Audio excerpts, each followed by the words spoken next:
Nigeria has had over 11 successive and consistent quarters of growth since its exit from recession, and the exchange rate in the last 4 years also remained stable until the global effects of COVID-19. Reserves are $42.5 billion, up from $23 billion in October 2016. This was not a fluke. These are the results of planned, deliberate, and effective actions of the rescue team assembled by Nigeria's President Muhammadu Buhari. For every member of Buhari's government, the goal is to deliver dividends with proof of real and verifiable achievements.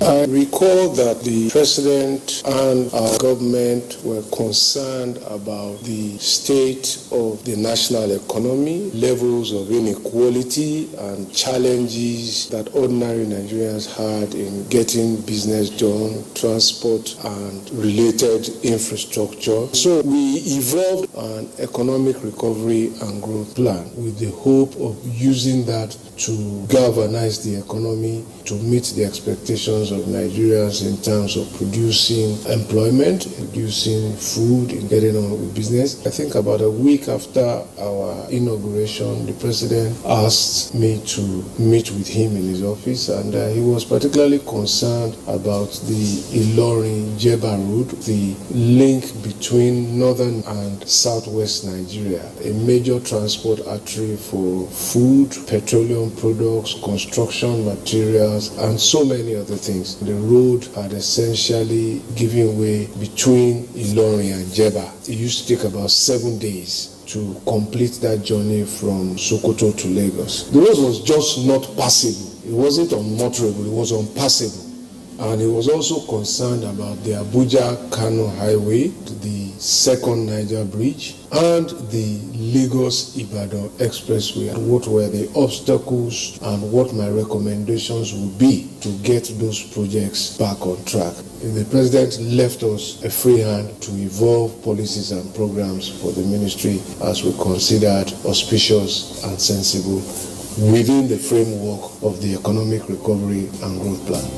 A budget of 261 billion naira will not be enough, but the Buhari administration will prioritize, slow down, and halt new projects while concentrating on completing roads that drive the economic and agricultural movements, such as the Enugu-Port Harcourt Road and Suleja-Sokoto Road. The first achievement was to revise all the existing road contracts that we inherited, what was needed to get the contractors back to work, because many contractors had been laid off at the time. There were no payments to contractors. Budget for roads across Nigeria was barely 18 billion. We got a budget for 250-something billion approved for 2016. The feedback is the young men working on the construction sites we've been visiting and inspecting. One of the construction companies bought 600 tires in one day because we paid. Demand for bitumen and petroleum products went up. These numbers correspond in the quarterly National Bureau of Statistics report. An activity in works has a knock-on effect on mining, building materials, sand, granite. Construction companies pays its suppliers, supply iron ore, supply cement, to start producing sand, to start producing aggregates, sharp sand, laterite. Those numbers continue to rise. Part of the reason why you have consecutive quarter growths. The road out of recession. The second thing is that travel time started to reduce. Roads like Ore,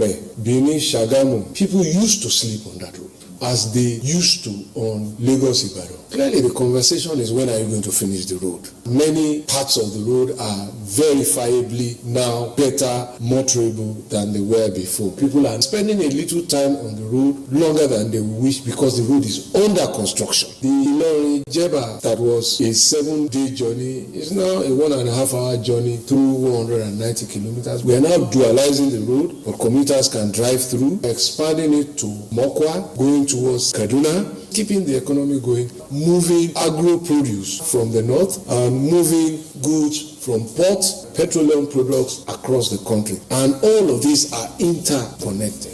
In spite of difficult financial situations, President Buhari remains committed. There are at least 525 projects going on simultaneously across the nation. But bad weather conditions remain a critical factor, slowing down some projects. The second Niger bridge structures are now out from under the water. We spend about 5 billion naira a month there. There were over 1,000 plus people employed there. Same thing on the Abuja-Kaduna highway. Also, Bodo-Boni, work is going on that road now. Before 2015, when people complained that there was no federal presence in our state, the story now is we want more. There is no state where we are not building at least one road. We are also building federal secretariats in states that were created from previous states who felt that they deserve to have their secretariat as a measure of the equality of states. So we are in Ekiti, Bayelsa, Zamfara, Gombe, Nasarawa, and Anambra. We are also intervening in about 43 universities now in their internal road network. These have been left for decades. We have completed, I think, about 20 nationwide. It's galvanizing the construction industry. Artisans, suppliers, food vendors go back to work. It is also supporting the agro industry because we are also targeting routes from mining areas, from big agro centers that lead from the port to evacuate goods.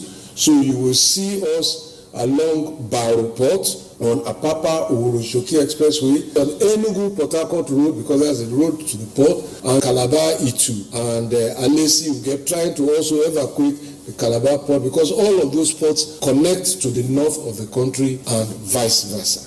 As at October 2019, the Ministry of Works and Housing, through its reference document, reveals there are 67 ongoing projects in the Southeast Geopolitical Zone: Abia 12, Anambra 19, Ebonyi 4, Enugu 21, Imo 11.